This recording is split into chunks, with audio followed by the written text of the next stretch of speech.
Good evening, everyone. I'm very happy right now that we have as our guest a good friend of mine, Dr. Maria Fidelis Manalo.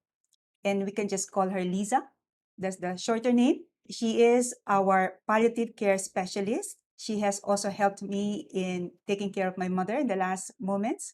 So I'm very proud to bring you right now. Hi, Avik. Hi, everyone. Glad to be here. Thank you very much for coming. And really, siguro you drove so fast from Medical City. Yes. So we are in this topic of how to find meaning in both in life and death.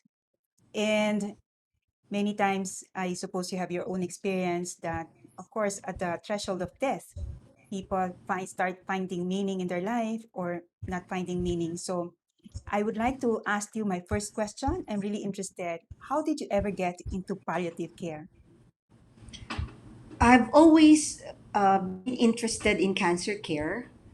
And when I was in residency training in family medicine in the University of Santo Tomas Hospital, I saw a lot of cancer patients having a lot of pain and suffering. And therefore, I was wondering if there's anything else we can do to relieve their suffering. No? And as I practice some more, I realized that there's more to suffering than just physical suffering. In fact, what makes cancer patients or any terminally ill patient suffer is, of course, the fear of death and all its consequences on the patient and the family, and the unknown, like how will I die? Will I die in pain? Will my family members be around when it's time for me to go? How will my family cope when I'm no longer there? So, all those existential questions that was causing a lot of psychological, emotional, and even spiritual distress on my patients was not relieved when I was still doing my residency training. So I felt compelled, you might say, to do something about it. And that's why I decided that maybe it would be good for me to pursue further training, fellowship training in hospice and palliative care. And the time that you started it, what year was that? Well, the palliative care fellowship program started in UPPGH way back 2002. But I actually started my own training in 2006. It's just 1 year of additional training Mhm. for us in family medicine. And do you find that more doctors are familiar with palliative care? Like, I suppose they're the ones who refer to you their patients. Maybe at this time, more doctors are familiar with it, especially with the universal health care Mhm. law. Palliative care is very much part of it now.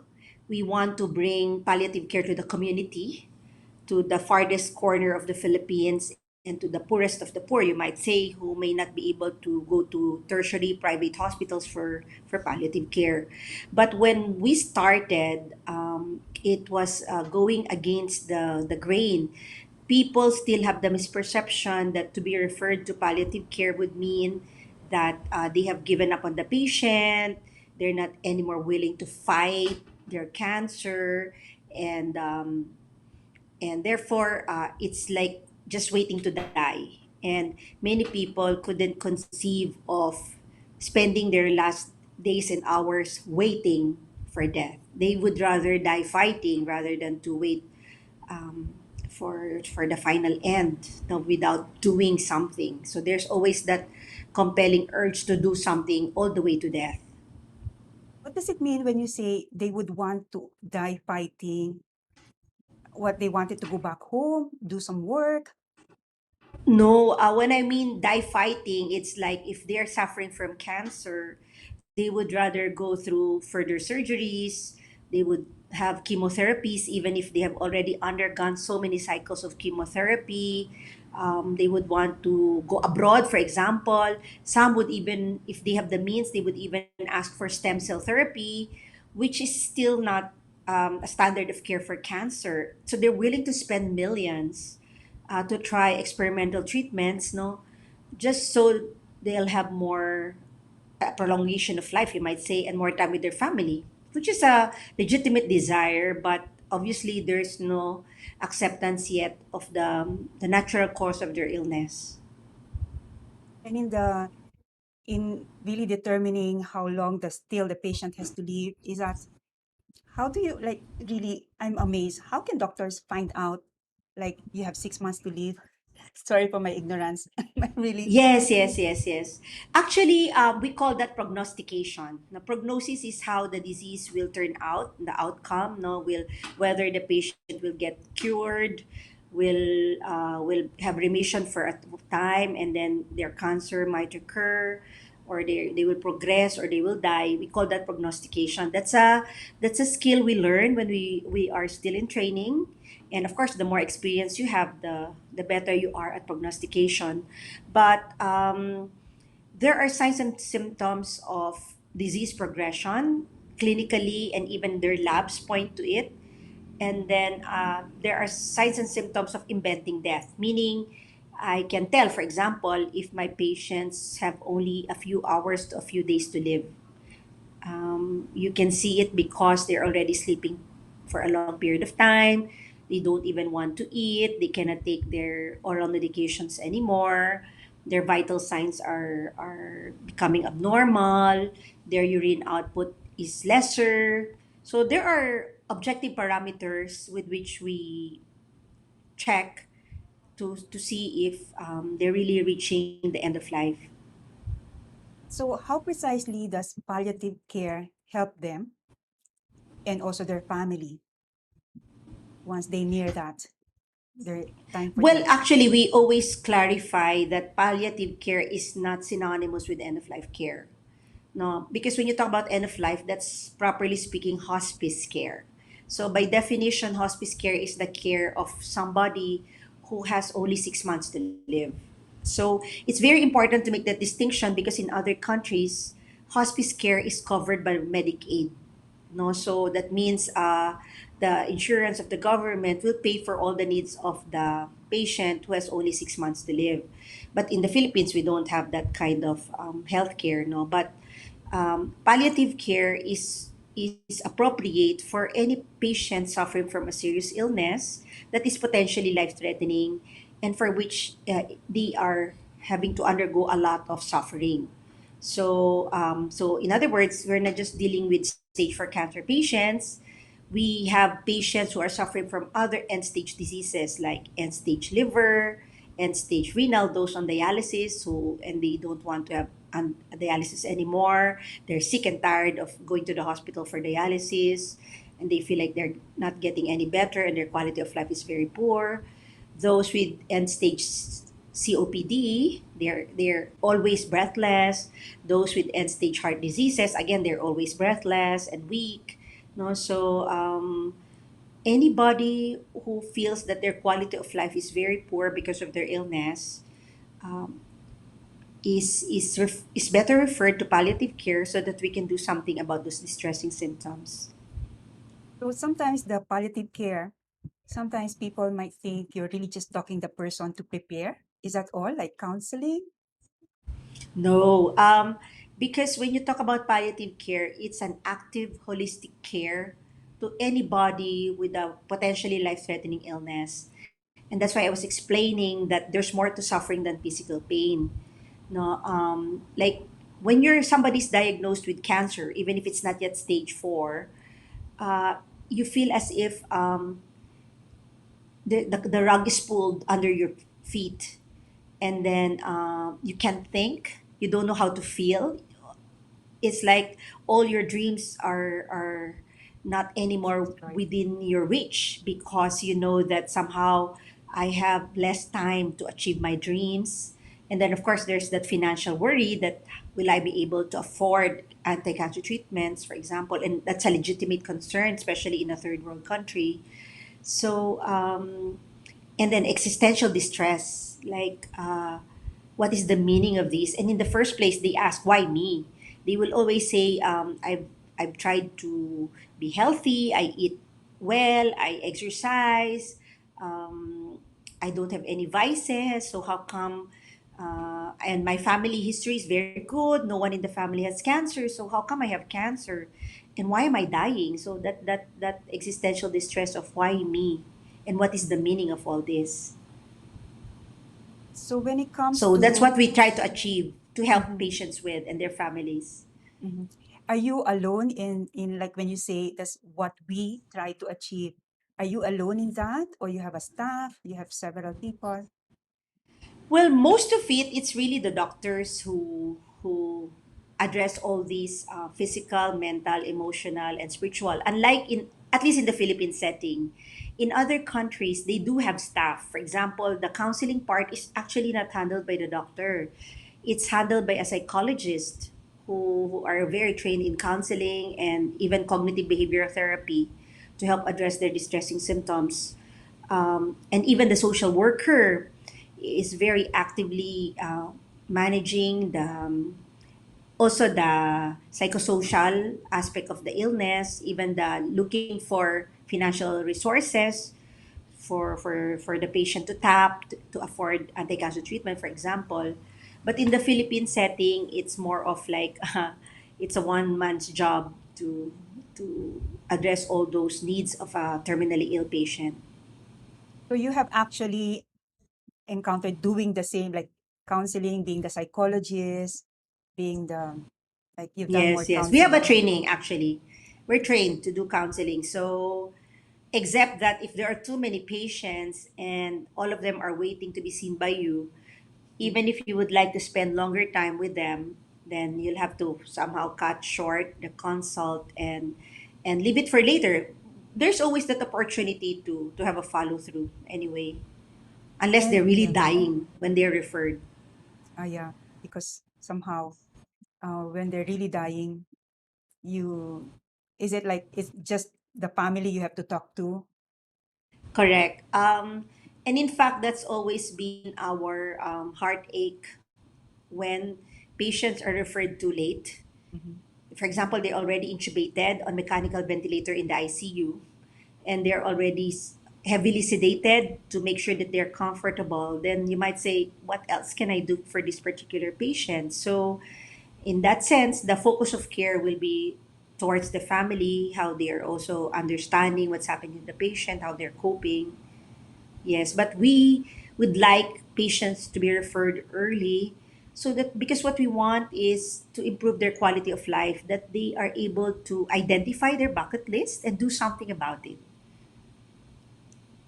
So I heard that sometimes the awareness that one is dying can actually make one really like um, realize that there's so much work to do and I still can contribute. But at the same time, the other thing there is to say, I only have 3 months to live. What can I do? And just give up. Like, how many percentages, in terms of percentages, do you encounter people who are more positive and really trying to, at the first instance, wanted to do Well, more? yes, actually, I have two such patients admitted now. Mhm. And I was doing the rounds with my fellows, and we were seeing how edifying it was to take care of these particular patients. Now, one is a female who's only in her late 40s or early 50s, and then she's terminally ill.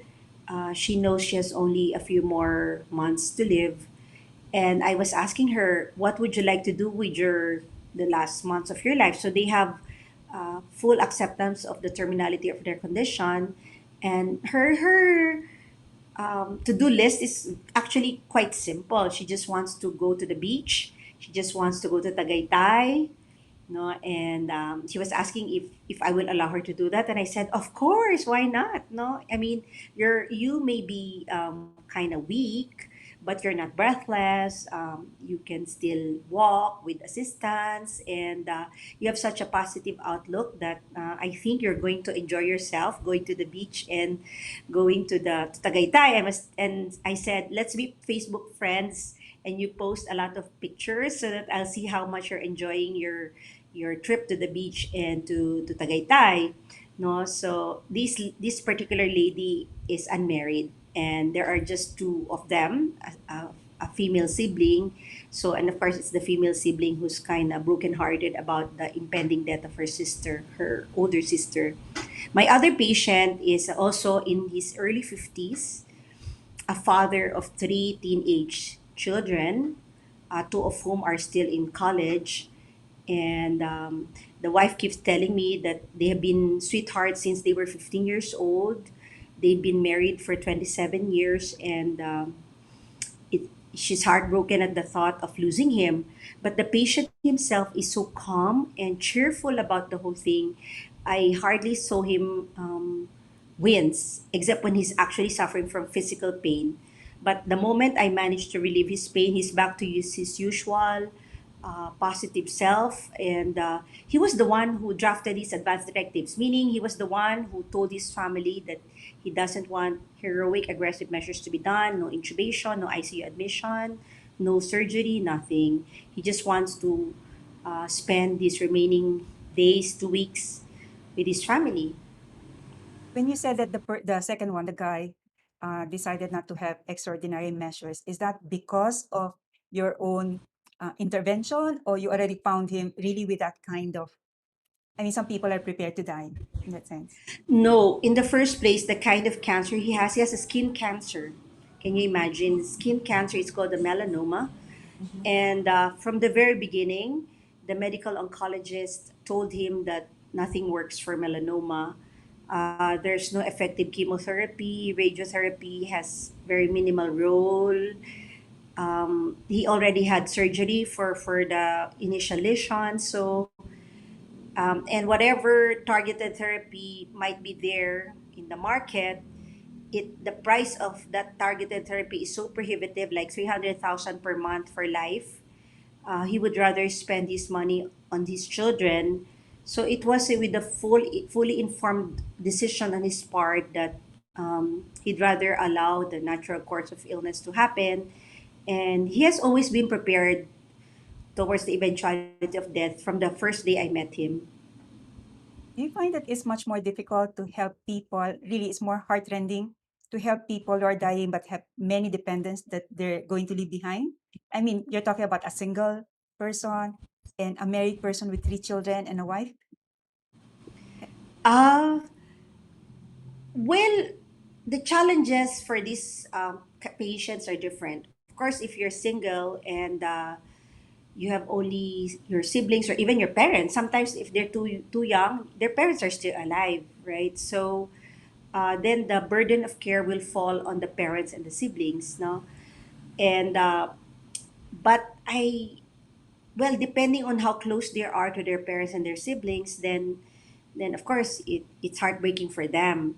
But it's different when they're married with children because they know, especially if it's the father, right? He's mainly the provider and then the one, and he's hands on with the care of his children. Then, of course, he I never actually saw him worry about how his kids will turn out because the moment I met him and the wife and told them about the prognosis, I said, I want you to bring to me your three children next time for counseling. I want to talk to them individually and ask how they understand their father's illness and how they are coping or not able to cope, and then what kind of help do they need from us. No, so today, when we know that their father is really deteriorating, I asked to talk to them again, and of course they're all crying. But since their father has such a calm, joyful acceptance of his illness, you might say even if it's breaking their heart, the fact that they see their father with such an attitude towards death and dying, he asked to go to confession. He called for the priest himself. We have a chaplain in the hospital who's available for the sacraments, for our patients. It's a free service of the chaplaincy office. So, so they know that their father is ready. So that gives them a lot of peace and serenity, even if they're actually crying. You encounter patients who are denying that they're going to die. Like, you really try to help them, give them all the facts of the case, of their case, but Yes, they're on denial. What do you do with them? yes. I had a patient like that maybe just a month ago, and I was telling everyone how he made his family suffer and how he made the medical team suffer because we're a multidisciplinary team of doctors, and all of us are saying the same thing, that there's no way we'll be able to pull you out of this, and that we were trying to help him prepare for the eventuality of death. But he never accepted the fact that he was dying. And when I would probe, how come you'd rather not meet death head on? He said, because I cannot give up. His reasoning is that if God is not giving up on me, then I cannot give up on myself either. And I was making him realize that, well, maybe you should not look on God as necessarily wanting you to live. No, I mean, because I haven't seen him pray actually. So how is he to know that what he's saying as God's will for him is more of what is his will for himself? So that's why I find that people who have a very strong faith and a strong connection with the divine find death and dying a relatively acceptable reality in our life.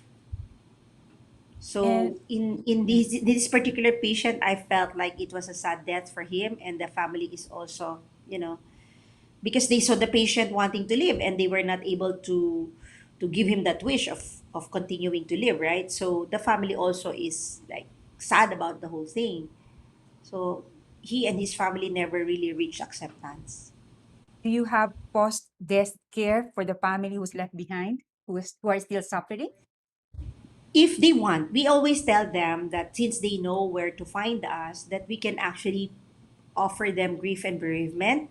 But in the Filipino culture, it's like it's not common practice for them to, isn't it, anything psychological or even anything psychiatric, for example, it doesn't sit well on the Filipinos. No, Is like that they like think a like, no, I can fatalistic? handle this myself. Mm-mm. Yeah, parang bahala na, they can handle Oo, it. parang with the whole idea that time heals all wounds, and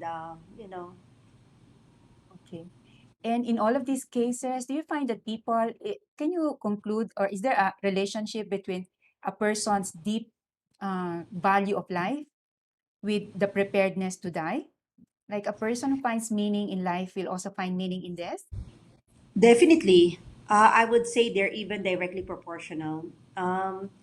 For a person who's living life to the full, even if it's the same old routine day in and day out, but they feel fulfilled, um, and their dreams are not even like extraordinary. I mean, it's the ordinary dream, for example, of a housemaker, of a father of a simple family, or of a student who just wants to finish college, maybe. Because I do have young patients, who don't manage to finish their studies. Um, if their attitude towards life has always been gratitude, I'm just glad that God gave me life to begin with, that I have my loving family supporting me, that I enjoyed my life all this time, even if there have been real challenges and difficulties. Then, when they are diagnosed with a serious illness that is potentially life threatening, that same attitude holds. But for people who has never ever found meaning, they don't know what to do with their life. It's as if life is passing them by. Then when the reality of death hits them, even that they don't know what to do with the whole idea of dying. They never really lived. I would say they were just simply existing, and parang waiting for life to hand them something that they don't even know what. And there, parang they just end their life, and you might say there's no legacy to to the people they care about, and even to society, to talk about among these kinds of patients. And does it apply also to not only to the dying but to the family when you see that each family member has more awareness of life's meaning, they're more prepared for their loved one to die? Yes, and the advantage is if the family members are also people with a purpose, then they are able to provide the necessary support for the sick person. You might say they bring up, for example, we're talking about the parents there being alive and it's the children who are sick, terminally ill, then they have passed on that way of looking at life to the child who's now terminally ill. And therefore, you might say, with that family background and even value system that they got from their parents, then that's their attitude towards their death.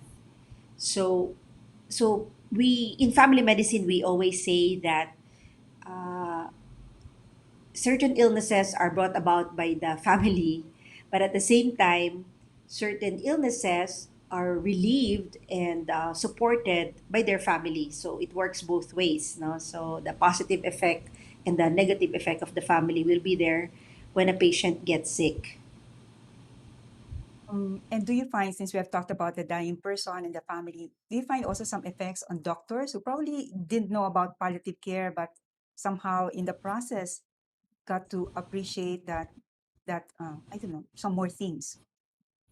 No? Well, when we first started palliative care, for example, in the hospital where I'm currently working, um, the attitude towards death and dying is one of doing everything possible to make a person live. They feel like you're not a good doctor if you don't save lives. But the more they get exposed to the principles and concepts of palliative care, they have adopted a more realistic approach to life, to death and dying, and now they don't anymore feel so bad when we allow the natural course of illness to take place and for death to eventually happen on their patients. I would always say that as long as you are able to relieve the pain and suffering of your patients, you have provided very good care, medical care, and that makes you a good doctor. And in fact, it's the patients themselves who tell us what kind of care they want and what makes for a good death for them. You'll be very surprised. No, there was a study done by our friend, Dr. Gemma Balain at UPPGH, among cancer patients who were terminally ill. So she interviewed the patients, the family, and the doctors about how they define a good death. And the answers of the patients and the families are more or less the same, but the answers of the doctors are different. So, for example, as far as the doctors are concerned, what they consider a good death for their patients would be everything medical. I have already done everything possible to prolong my patient's life. I have relieved them of their distressing symptoms. Um, um, but the answer of the patient and the family is just one. No, a good death for them is to be able to find their peace with God, to make their peace with God, and the family members got that right. Yeah, that's all the dying patient wants, to make their peace with God. So if the doctors didn't know that, then they would not even offer spiritual care. So for example, one of the things that I find very fulfilling is that wherever we have started the palliative care education and training program in whatever hospitals we're working, uh, the even the medical students, then the residents and the fellows, it's almost like second nature to them that when they see that a patient might die anytime, they would already inform me that they have already called the chaplain. So before I would always remind them, have you called the chaplain? Have you called the chaplain? I forgot, doc. And they will call the chaplain. But now at the level of the ER, they are already calling the chaplain, and our chaplain is more than happy to accommodate the request of the patients for spiritual care. And it applies to all religions. Like, Yes, yes, definitely. Because we do have some patients who are non-Catholics, and so or some Catholics who have shifted religions, and I would ask them if, because I would explain that even if they have chosen another religion, in reality they've been baptized in the Catholic Church, and if they want, they can actually receive the sacraments. No, they can receive, but some of them may prefer to be seen by their pastors, and that's okay. We also have some patients who are Muslims, so they have their own rights. that they observe, then they will say, okay, fine, you can also receive spiritual care from whoever you wish to get them from. And in all of this, was there any time that you really thought suffering is too much? For them, I mean, with all the patients that you have counseled, that you have taken care of, did you reach a point where you also complained that how come suffering is too much? There's so much pain uh, that you not witness. really. Not really. You might say it's very clear to me that pain and suffering will always be part and parcel of a person's life. So you might say, I find it unrealistic for us not to have some form of pain and suffering at any point in our life. And since we know that if there's anything sure about life, it's the fact that we're going to die, then the dying process will bring pain and suffering.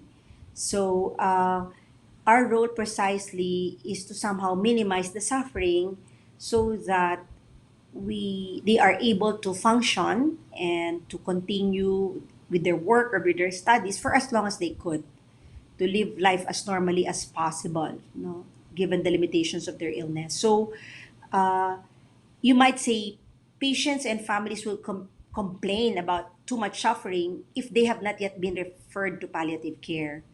But precisely that's our role, no, that you might say, yeah, there's still some limitations to how much we can minimize their pain and suffering. But if the medical medicines will not be able to do that effectively enough, the accompanying psychosocial support and spiritual care takes care of the rest, so that they are able to accept that it's not possible to bring down the pain score to zero, for example, but at least they will know how to make use of that pain to be a better person, you might say, and to actually be able to um, console their families even if they themselves are sick.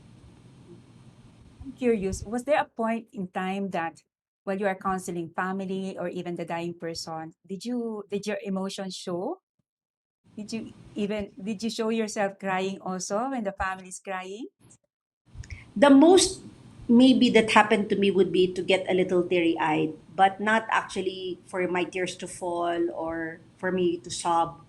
Because depending on how long I have taken care of this patient and how much they have helped me to become a better person and a better doctor, then their own death touches me in a personal way. No, it's not like, okay, another dead person, okay, that's it, move on to the next one. No, uh, but you might say I'm able to handle my emotions not because I detach myself from them, but because in the end, I myself find meaning in my patient's pain and suffering. No, and I try to communicate my own understanding of their illness to them. That well, that's where my being a firm believer in God and in my Catholic faith has helped me, because I can only give what I myself have, right? So I'm familiar with the writings of John Paul II, for example, on the Christian meaning of human suffering, right? So I also share how they can look at their illness from the point of view of uniting it with the suffering of our Lord. I have some colleagues who actually are kind of skeptical about that kind of approach. But as another colleague would say, nobody argues with success, right? So if I see my patients' um, own own burden is lifted by the consideration of the supernatural aspect of their suffering, then that gives me a lot of peace and serenity. So more than just blocking off my emotion and making myself like a stoic, it's really the whole idea that in the end they die happy and calm and at peace with God, which is what they have always wanted, right? So in the end, they got what they asked for. Yeah, in a sense, you have somehow, as I can see it, you have brought them to another, to the, I mean, if you are in a train station, you have brought them to another journey. Yeah. Correct. I mean, Definitely. even for the non-believers, you can just talk about train Yes. stations. I mean, or for the Catholics, you have brought them to the other life prepared, right? Correct. But you have never been tested, really challenged among all the patients. Your the way that you look at life and death, it was never challenged at all with all of your patients. Like, is it really worthwhile all of this that you're doing for them? Yes, because you might say I feel pretty passionate about my chosen field, meaning I always say it's a vocation in itself. Um, Not everybody's cut out for palliative care. More than just the intellectual capacity to know a lot about terminal illnesses, but the emotional makeup, the psychological makeup, and even the spiritual makeup, no, for you to be able to handle death and dying day in and day out for the Mhm, rest of your life, if that's mhm, your chosen field of specialization. So I never questioned my own choice of specialization. I never questioned my own perception of life, death, and dying, because each and every patient whom I have taken care of has have enriched me. They have made me a better person. They have made me a better doctor. So even those who didn't have faith and who refused to accept death and dying, and who was somehow did not make their peace with God the way I would have wanted them to, um, even them helped me realize that in the end we're really free to choose whatever. And I would have wanted them to choose God, especially at the end of their life. But if that's not what they want, then I take it upon myself to pray for them. I never give up on hoping that at the last minute they'll undergo a conversion, even if I may not be aware of it. So, and when they already died, I make sure I keep them in mind when I'm attending Holy Mass, so that I can pray for the eternal repose of their souls. So, yeah, I don't think I was adversely affected by how my patients were, even if their value systems and preferences are so different from mine. okay, very good. And I know it's already 5 minutes to 8, and I know you have other activities for the night. Perhaps we can end with your advice. If you have three advice to everyone, because everybody's going to die, right?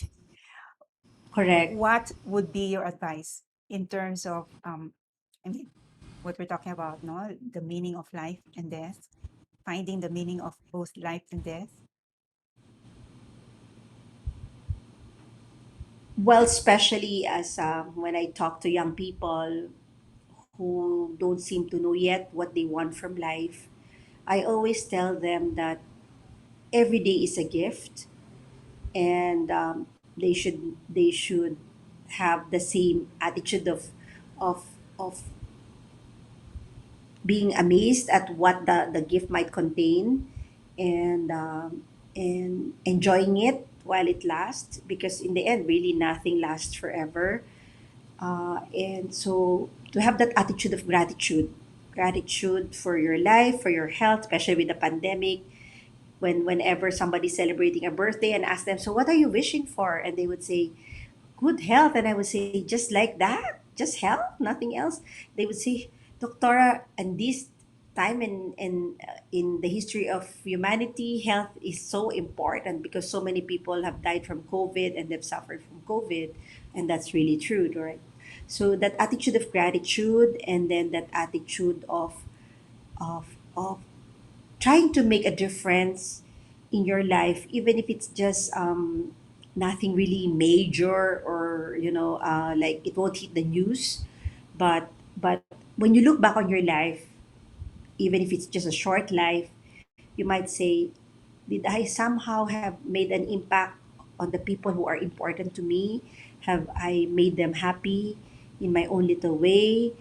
Have I loved them the way they would have wanted to be loved? So siya, yeah, make the most of your life. So that's the second point. So that when death comes, and then you say, okay, the end. It's been a good life history. So all films have an ending. So, and my own life has come to an end as well. And then the third is, aside from not never living for tomorrow, what you can do today is to realize that in as much as you and I will die, the people who are important to us will also die. And therefore, even if we may not be the sick person, it's our family members, our friends who are suffering from an illness. Make sure that there will be no regrets, so that if and when they're finally taken away from us, we would say that, um, I have tried my best to make that person happy. I've shown her how much I love her, how much she means to me, so that if, for example, the person suddenly met an accident, you saw her today and then later she's not there anymore, then you might say, even if you're heartbroken at suddenly losing a person, you know that, whatever little time you had with that person, all of that was meaningful. It was a real relationship where you invested your affection, your time, and you helped each other to become a better person. So life and death is not so scary as long as you have the right attitude of gratitude and wanting to make the best of it, even if it's the most ordinary life you can live. Thank you very much. Really, you must be the most prepared person for me in terms of death, because you have such strong convictions about life and about death. And I really think everyone who will listen to this live stream would really get a lot from your example and from your beliefs, from your conviction. So thank you very much, Lisa, and I hope you have a wonderful dinner. Thank you. Thank you, everyone, for listening. Thank you very much, Lisa. And it was very kind of her to really, I mean, she was really rushing still from the hospital and straight to the laptop. And really, that's the life of the doctor, right? And now I think it's really time for dinner. And I hope also that you have a wonderful dinner and must be very serious with all the things that you have heard tonight.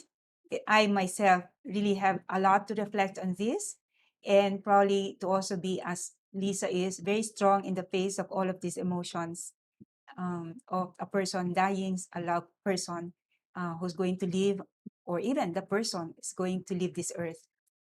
So much, there's so much to reflect on. Okay, so I'll see you in next week's video. Bye for now.